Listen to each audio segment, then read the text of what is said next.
Hey guys, welcome back.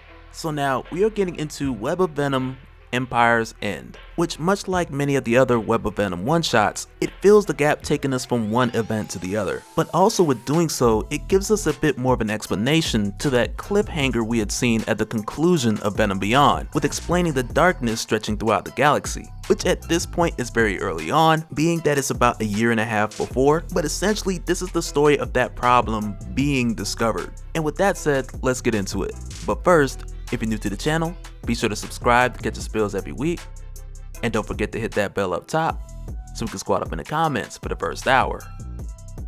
Alright, so where we jump in is not long after the conclusion of Empyre, and at this point an escape pod, which had been adrift in space for some time, which had constantly been sending out the message, do not attempt to rescue, but even still General Calamari had taken it in, and when he did, come to find out within this pod, the sole survivor was Talos. And not to dive super deep into the history of Talos or anything like that, but just to give you an idea, like contrary to the way that most would know him from the Captain Marvel film, with the very comedic and lighthearted demeanor, and not to mention his modest or not so modest talent for shapeshifting. But on the contrary, Talos was born without the ability to shapeshift like most Skrulls, which is why through the years he had compensated for it by becoming such a fierce warrior. But with that being said, like when he's found here in this escape pod, he wakes up terrified, which initially is taken as a bit of a delusion, with him ranting about they must get away or they must escape, and he is coming. And when they hear him say this, they just think like, oh, he just been in that pod too long. Pay no attention to what he's saying, give him something to calm him down, he'll be alright. But then a couple days from Talos going adrift, General Calamari gets to speak to him, and it's here where we find out that Calamari was sent to this side of space to respond to the distress signal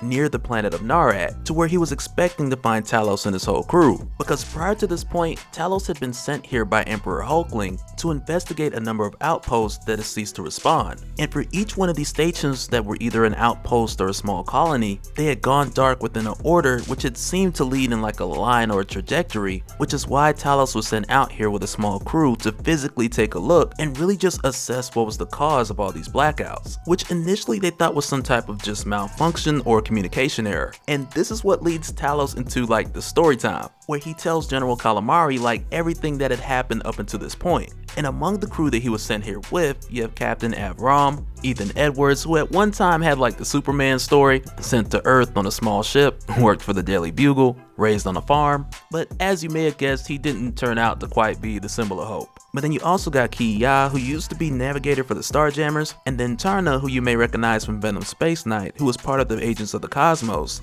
And then last but not least, M. Lands, who we had talked about back in Venom First Host, who at one point wore the Sleeper symbiote, not long before Sleeper had taken off to learn more about himself and the rest of the galaxy. But when they arrive here, everything is completely still and quiet. And not quiet like peaceful, but like dead quiet. And from what they initially observed to be debris around the planet Narad, which is like your most recent planet to go dark, and also the closest along this trajectory heading towards Earth. But with what appeared around this planet to be debris, it had actually turned out to be different escape pods. And because they couldn't connect the signal to scan them to get vitals, they had then just brought in as many as they could, with having the optimism and making the assumption that whoever's in them is still alive. But even at this point, there's like the lingering idea of like, okay, we came out here to help because everything had went dark, but then when we get here, there's nothing but escape pods. So in between there, like what exactly happened to where they had tried to retreat so quick without sending a distress signal? And when they open the first pod, they get that answer, because immediately when they open it, they realize that they're dealing with symbiotes. And this is where your story turns into like your 1979 Alien, like the first one, because as soon as it jumps out, it grabs Captain Avram, who then orders Ethan and M. Lands to run. And M. Lands, she's a soldier, so she wanna fight, but Ethan, he just grabs her like, look, we need to comply with them orders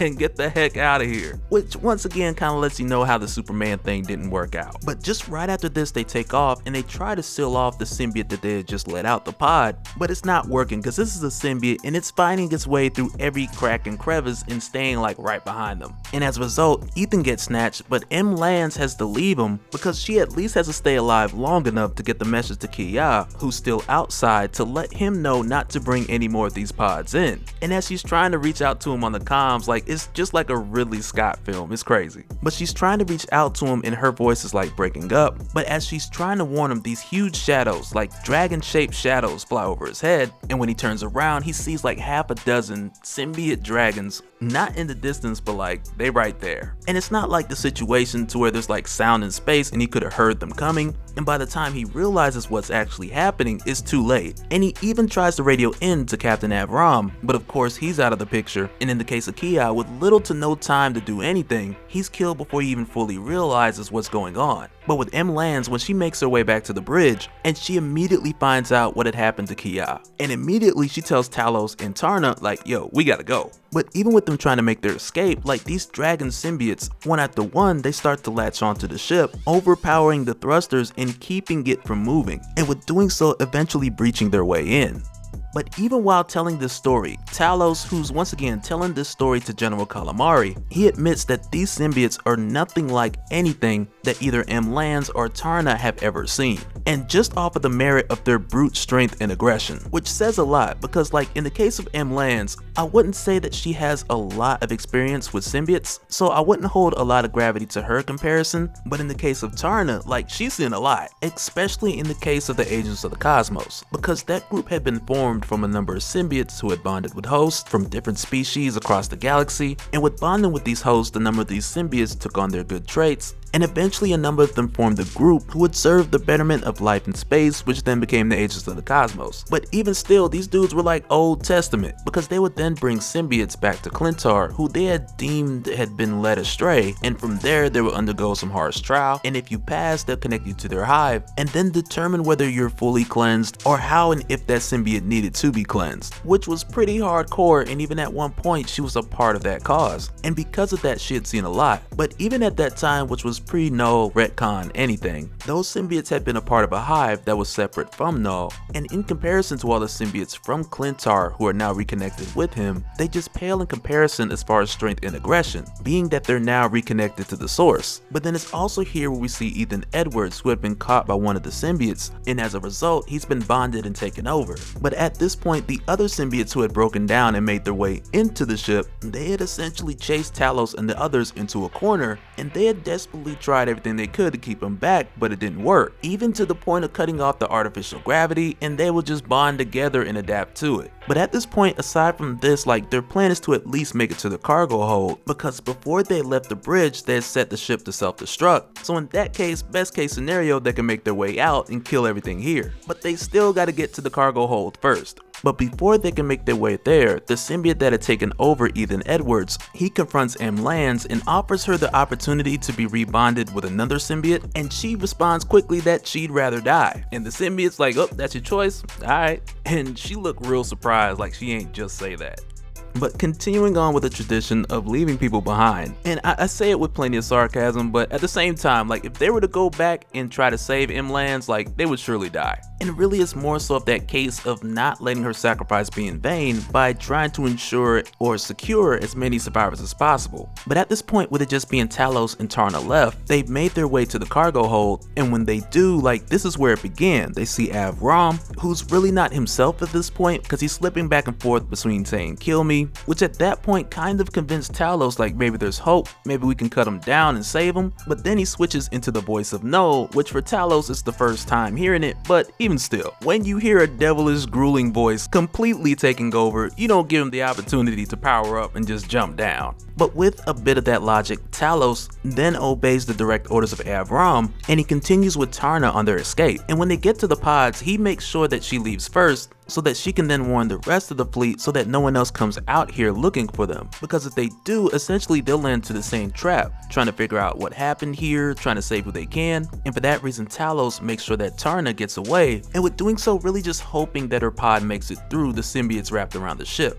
which it did, barely, but it did. But right after she gets out, Talos finds himself accompanied by Knull. And when he gets here, we start to get the explanation of what we'd seen at the conclusion of Venom Beyond, which at this point takes place roughly 15 months in the future with all the stars gone, but this is like the beginning of that. Because at this point, with there being a path of darkness that essentially leads from Clintar to here, Knull then expresses that he's been pulling the shadows of planets over the galaxy, like one planet at a time. And it kind of makes you think like, okay, this guy, he probably got some really crazy numbers right now. But it also gives us a description to like how the darkness is spreading in space, which Knull compares to, quote, a death shroud, end quote. But Talos, he doesn't really stay for the whole speech, he just gets out of there. Like, he takes the next pod, he struggles to close it, and even when he does, he can hear Knull's voice tell him like there's nowhere he can run, nowhere that he could hide in any corner of the galaxy that Knull would not find him. And had Talos not hit the button and just got out of there, like Knull's nail would have cut through the door and got to him anyway. But even with escaping and Talos getting off the ship, he still almost became a snack,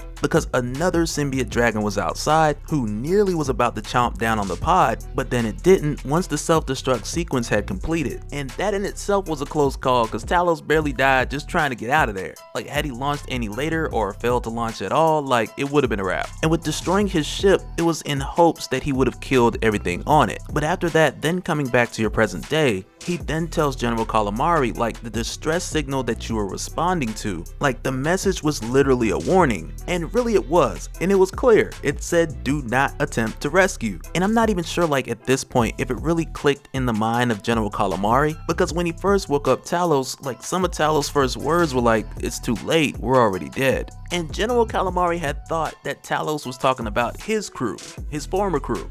But no, Talos was talking about us, here, we, us. And at this point, as they're looking out of the ship, Knull is no longer coming, but he's here. And like for a moment in my mind, I was thinking like when Talos woke up, he should have been like, hey, I'm gonna tell you a story, but first let's go into light speed, because maybe that would have saved him. But because we had seen Silver Surfer Black and we know that no, he can keep up with the Silver Surfer, it's really with that we know that light speed would have done nothing. And if Knull wanted to chase them down, like really wanted to chase them down, without a doubt he would catch them. And so now real quick, I want to give a special shout out to all the Patreons. Thank you guys for all of your support, and for anyone who's new here who wants more information on how to support the channel, I got a link down below to where you can head to patreon.com/dopespill. But that'll do it for this one, guys. Like Chapman and Villanova, like they really crushed it with this one, because it truly felt haunting like the entire way through, and it did well without overstepping the boundary leading into King in Black. But let me know your thoughts down in the comments below, and we'll do it again in the next one. Alright, later.